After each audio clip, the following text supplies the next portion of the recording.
रामविलास पासवान की बरखी में नीतीश कुमार के नहीं पहुंचने के बाद एक बात तो तय थी कि बिहार के राजनीति में भूचाल आने वाला है और इसकी बानगी आज देखने को भी मिल गई।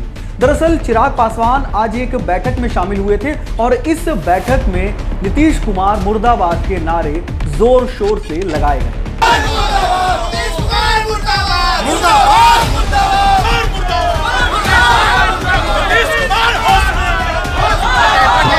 छोटा बड़ा कोई ऐसा नेता हो जिन्होंने या तो अपना संदेश ना भेजा हो या उन्होंने अपनी हाजिरी यहाँ पर खुद व्यक्तिगत तौर पर मौजूद होकर ना लगाई हो या उन्होंने परिवार के सदस्यों से फोन पर बात कर अपनी श्रद्धांजलि ना दी। पर ऐसे प्रदेश के मुख्यमंत्री आदरणीय नीतीश कुमार इस तरीके से हमारे नेता के प्रति बेरुखी दिखाया, ये सिर्फ हमारे नेता का अपमान नहीं है बल्कि पूरे बिहार का अपमान है, पूरे देश के गरीब वंचित शोषितों का अपमान है। भाई आपको किस बात का इतना है या किस बात की इतनी रंजिश? आप प्रदेश के मुखिया हैं। दरअसल चिराग पासवान नीतीश कुमार के नहीं आने से खासे नाराज थे और आज उन्होंने मीडिया के सामने अपनी नाराजगी खुलकर जाहिर की है। उन्होंने ये बात कही है कि नीतीश कुमार उम्र में हमसे बड़े थे, उनकी दुश्मनी व्यक्तिगत रूप से चिराग पासवान से थी, लेकिन रामविलास पासवान उनके समकालीन नेता रहे थे। उनकी बरसी में उन्हें आना चाहिए था, लेकिन नीतीश कुमार नहीं पहुंचे और उन्होंने ये बता दिया कि वो शिष्टाचार को भी पूरी तरह से भूल चुके हैं। वहीं नीतीश कुमार के बरसी में नहीं पहुंचने के बाद कई जेडीयू के नेता और सत्ता पक्ष के लोग ये कह रहे थे कि चिराग पासवान के यहाँ पर जो बरखी का कार्यक्रम का जो आयोजन किया गया था, ये आयोजन जो है ये किस तरह का आयोजन था ये पता नहीं चल पा रहा है, क्योंकि पुण्यतिथि जो है उनकी 8 अक्टूबर को होने वाली है। इस पर भी चिराग पासवान ने उन लोगों को जवाब दिया है। कई नेताओं ने इस बात को कहा किस तरीके से मुख्यमंत्री को व्यवहार नहीं करना चाहिए। अब जैसा मैंने कहा कि भैया चिराग पासवान से लड़ाई लड़ने में आप सारी मर्यादाएं भूल जाएंगे। ये बेसिक शिष्टाचार है, बेसिक शिष्टाचार है कि भाई किसी के भी परिवार में अगर किसी का निधन हुआ हो तो आप जाए वहां पर और उसके बाद अपने साथियों से क्या ये लोग घर फैला रहे हैं कि अरे एकदम पुण्यतिथि थोड़ी है, ये लोग तो पता नहीं कौन से दिन में लोग कार्यक्रम कर रहे हैं। बताएं इनको कि भैया हर क्षेत्र के हर राज्य के अपने रीति रिवाज होते, हर परिवार के अपने रीति रिवाज होते। हम लोग जिस परंपरा का पालन करते हैं वहां पर 11वें महीने में ही बरखी मनाई जाती है। 11वें महीने में हम लोगों ने बरखी का यह पुण्यतिथि नहीं है। जो नेता इस तरीके के बयान देते हैं कम से कम बिहारी परंपराओं को तो समझे वो लोग, जाने वो लोग कि बिहार में किस तरीके की परंपराएं होती है। ये कल उनकी पुण्यतिथि नहीं थी, उनका बरखी का कार्यक्रम था। बरखी बोली जाती है, बरसी बोली जाती है, कल उसको मनाया गया पूरे विधि विधान के साथ। ये उसका आयोजन था। पुण्यतिथि उनकी 8 अक्टूबर को, जिसके लिए अभी हम लोग चर्चा किए हैं। आपके सुझाव भी हम लोग के पास आए कि वो कार्यक्रम कहाँ पर होना चाहिए, कैसे होना चाहिए। तो वो उनकी पुण्यतिथि का कार्यक्रम जिस दिन उनका देहांत हुआ वो उस दिन किया जाए। तो इन लोगों को पता भी नहीं है कि भैया बिहार में क्या परंपराएं हैं, बरखी कब मनाई जाती है, कैसे मनाई जाती है। कई जगह होता है कि हाँ जिस दिन होता है उसी को लोग बरखी का कार्यक्रम करते हैं। तो भैया हम लोग यहाँ 11वें महीने की जाती है, क्या करें?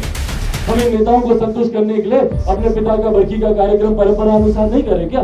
तो चिराग पासवान ने ये साफ कर दिया है कि अगर आप बिहार के हैं तो आपको पता होगा कि हर किसी का अपना अपना एक हिंदू रीति रिवाज होता है और इनके परिवार में जो हिंदू रीति रिवाज चलता है उसके मुताबिक लगभग 11 महीने के बाद बरखी जो है वो मनाई जाती है। इसी कारण कल वो कार्यक्रम था और उस कार्यक्रम में नीतीश कुमार का नहीं आना निराशाजनक है। अंत तक आपने हमारे नेता को अपमानित करने में कोई कसर नहीं छोड़ी। जब वो अस्पताल में भर्ती थे उस वक्त जब देश के राष्ट्रपति खुद मुझसे, मेरे परिवार के सदस्यों से, मेरी मां से फोन पे बात करके उनका हालचाल जान रहे थे, जब देश के प्रधानमंत्री जिनने 2 बार फोन कर उनका हालचाल जान रहे थे, तो उस वक्त आप ही तमाम पत्रकार मीडिया बंधुओं के साथियों के सामने मुख्यमंत्री जी से जब आप लोगों ने सवाल किया कि उनकी तबीयत खराब है, आप क्या कहना चाहेंगे, तो क्या जवाब था मुख्यमंत्री नीतीश कुमार जी का? हमको तो मालूम ही नहीं है। उस वक्त भी अस्पताल में आपने उनको अपमानित करने में कोई कसर नहीं छोड़ी।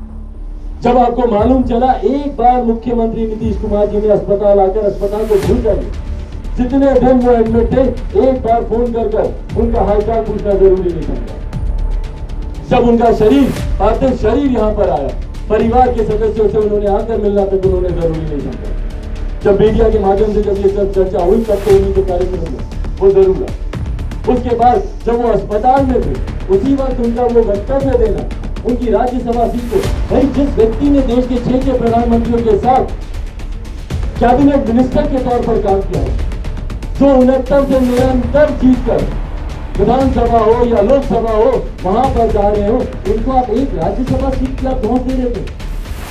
क्या कहे थे उस एनडीए की बैठक मुख्यमंत्री नीतीश कुमार जी ने? यही कहा था ना कि जाइए जाकर पूछिए रामविलास पासवान जी से। और जिस दिन उन्होंने ये वक्तव्य दिया था, मैं आप लोग की जानकारी में देना चाहता हूँ, उस दिन हमारे नेता वेंटिलेटर थे। सोचिए एक बेटा होने के नाते मुझे कितना चुभा होगा कि मेरे नेता, मेरे पिता मुझसे बात नहीं कर सकते। वहां पर मुख्यमंत्री नीतीश कुमार जी बोल रहे कि जाइए जाकर पूछिए रामविलास पासवान जी से कि क्या आपने 2 विधायकों के समर्थन से वो राज्यसभा चले गए थे। राज्यसभा सीट का धौंस दे रहे थे आप उनको। दे गए मेरे नेता अपनी राज्यसभा सीट वापस। उसके बाद से कभी वो होश में ही नहीं है। रखिए ना अपनी राज्यसभा की सीट, भेजिए जिसको भेजना आपको। कौन सा ऐसा समय है जब मुख्यमंत्री नीतीश कुमार जी ने हमारे नेता का अपमान नहीं किया? और हर दल के कार्यक्रम में भाई मैंने सारी बातें भूलकर, सारे गिले शिकवे भूलकर जो बड़प्पन मुख्यमंत्री नीतीश कुमार जी को दिखाना चाहिए था, वो मेरे नेता के दिए हुए संस्कार हैं, मेरे माता पिता के दिए हुए संस्कार हैं, जहां पर उन्होंने मुझे बार बार इस बात को सिखाया कि आपके राजनीतिक मतभेद होंगे पर व्यक्तिगत मतभेद कभी नहीं होता। आपका मनभेद कभी नहीं होता, मतभेद को आप जरूर मजबूती से सामने रखिए। तो चिराग पासवान ने यह साफ कर दिया है कि नीतीश कुमार के सामने वो कभी भी नहीं झुकेंगे। वहीं उन्होंने पार्टी कार्यकर्ताओं को 8 अक्टूबर को होने वाले पुण्यतिथि समारोह के लिए भी जोर शोर से तैयार रहने को कह दिया है। आप जाति देखकर, आप उनके ही कौन से दल के हैं ये देखकर आप जाएं कि भैया हमको श्रद्धांजलि में जाना है कि नहीं जाना है। क्या वो दलित परिवार से थे इसलिए आप उनको श्रद्धांजलि देने नहीं आए? क्या उनकी सोच विकास की थी इसलिए आप उनको श्रद्धांजलि देने नहीं आए? क्या कारण था मुख्यमंत्री नीतीश कुमार जी, बताएं ना। आप तो प्रदेश में ही थे, आप बताएं कि क्या कारण रहा कि आप 2 फूल उनकी फोटो, उनकी चित्र पर चढ़ाने की आपके पास समय नहीं था, जबकि आप पटना में ही आप मौजूद थे। आप आते 2 फूल चढ़ाते, नहीं मिलते भैया चिराग पासवान से, नहीं मिलते। हम दिखते तो हमको लात मारते थे, हमको कोई दिक्कत नहीं। पर हमारे संस्कार तब भी यही है, अगर आपको हमको लात भी मारते तब भी, क्योंकि आप हमारे नेता के समकक्ष रहे हैं, आप हमारे लिए उम्र में बढ़े हैं, तब भी हम आपका पहुंच चुके। पर आपकी नीतियों का हम तब भी मजबूती से विरोध है। किस तरीके की बातें करते हैं मुख्यमंत्री नीतीश कुमार जी और उनके पार्टी के लोग। और आज जब उनका निधन होता है तो हमारे प्रदेश के मुख्यमंत्री उनको श्रद्धांजलि के 2 फूल अर्पित करने नहीं आते। उनके परिवार के सदस्यों से, उन पे आस्था रखने वाले लोगों से आप सब लोग कल वहां पर मौजूद थे। अगर मुख्यमंत्री नीतीश कुमार जी कल आते, आप लोगों के कंधे पर हाथ रखते। भाई चिराग पासवान से तो आपको बैर है, हम तो नहीं मान रहे कि आप हमारे कंधे पर कभी हाथ रखेंगे या हमारे सर पर आप कभी हाथ रखकर आशीर्वाद देंगे, पर आप लोग के कंधे पर आकर अगर वो हाथ रखते तो क्या हम सबका मनोबल नहीं बढ़ता कि हाँ भैया हमारे प्रदेश का मुखिया हमारी दुख की घड़ी में हमारे साथ है। भाई हर राजनीतिक दल में विचारधारा की लड़ाई होती है, इसीलिए अलग अलग राजनीतिक दल है। अगर विचारधारा की लड़ाई नहीं होती तो हर राजनीतिक दल एक नहीं होता क्या? क्यों कांग्रेस पार्टी अलग है, क्यों भारतीय जनता पार्टी अलग है, क्यों जनता दल यूनाइटेड अलग है, क्यों राष्ट्रीय जनता दल अलग है, क्यों लोक जनशक्ति पार्टी अलग है, क्यों समाजवादी पार्टी अलग है, क्यों भाजपा अलग है? भाई अगर सबकी एक ही सोच होती तो सब एक विचारधारा में एक ही पार्टी होते, फिर तो कोई dual party system, multiple party system होना ही नहीं चाहिए था देश में, दुनिया में। सब एक ही पार्टी के सदस्य होते, पर ऐसा नहीं होता। हर किसी की विचारधारा अलग होती है और जरूरी नहीं है कि जो आपकी विचारधारा हो वही मेरी विचारधारा। और मैं नहीं सहमत हूं मुख्यमंत्री नीतीश कुमार जी आपकी विचारधारा से, मैं नहीं सहमत हूं आपकी नीतियों से, पर इसका बदला आपने मेरे परिवार, मेरी पार्टी को तो तोड़ कर लिया, पर इसका बदला आप मेरे नेता को, जो कि देश के सर्वमान्य नेता है आदरणीय रामविलास पासवान जी का अपमान करके बदला लेंगे। कैसी सोच है ये आपकी मुख्यमंत्री नीतीश कुमार जी?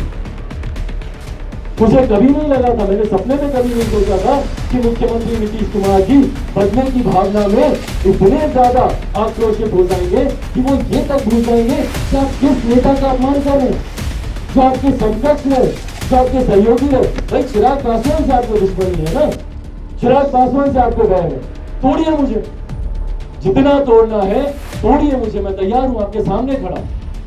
मेरे पिता के निधन को एक साल नहीं बीता, आपने मेरे परिवार के सदस्यों को मुझसे अलग कर दिया, तोड़ दिया। और ये आज की तारीख में कोई छुपी हुई बात नहीं है। जिनको आपने अलग किया, खुद उन्होंने एक साक्षात्कार में उन्होंने इस बात को कबूला कि कैसे आपकी पार्टी के आज की तारीख में जो मौजूदा राष्ट्रीय अध्यक्ष है, उन्होंने किस तरीके से मेरे परिवार को तोड़ने की कोशिश की। मेरी पार्टी को निरंतरता में आप तोड़ने का प्रयास करते हैं, तोड़िए ना, तोड़िए मुझे मुख्यमंत्री नीतीश कुमार जी। और शेर का बेटा हूं मैं, इसको भी याद रखिएगा।